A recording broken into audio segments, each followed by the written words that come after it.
had clients describe NBC as hell, as the worst conditions they've been in. That's why, of course. There's layers upon layers. When you get into these conspiracy theories, man, they never end. They never end. There's just layers upon layers upon layers. Story we're tracking. Music mogul Sean Diddy Combs on side watch at Brooklyn's Metropolitan Detention Center after 2 judges denied his request for bail.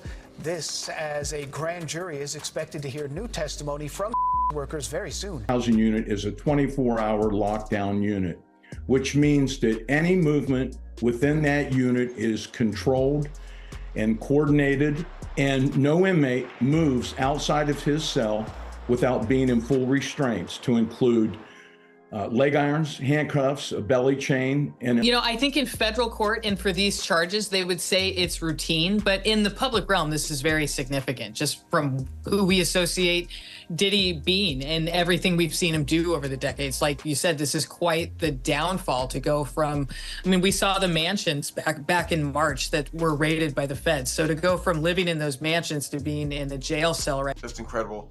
And, it brings into context our whole system of innocent to proven guilty. Why is he not being given bond? And, we could debate that all day long.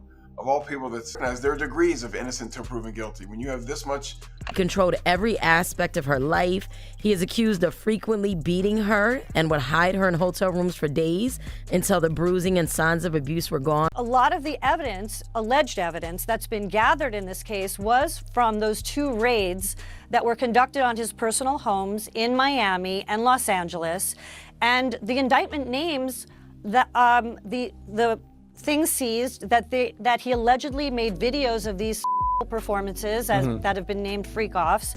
Now you got the Diddy situation where he jumps on a private jet, they say yesterday, and is on his way to the Cape Verde Islands. At 5, the legal troubles continue for Sean Diddy Combs tonight after a judge ordered the music mogul to pay $100 million to a Michigan man who says that he was assaulted by Combs in '97. According to court documents, Derek Cardello Smith says Combs and then assaulted him during an after party at a Holiday Inn in Detroit. But Combs is next. Is he going to be in jail in this facility until the trial begins? Is there a chance he could, get moved earlier than that? As of this moment, as of this hour, as of today, yes. But of course, as I mentioned earlier, they're going to be appealing this thing next to the Second U.S. Circuit Court of Appeals to overturn the judge's order here to try and get him actually released. Replete with very, very serious and salacious allegations, including allegations that Combs had cameras throughout his homes where he videotaped himself and others having sexual activity with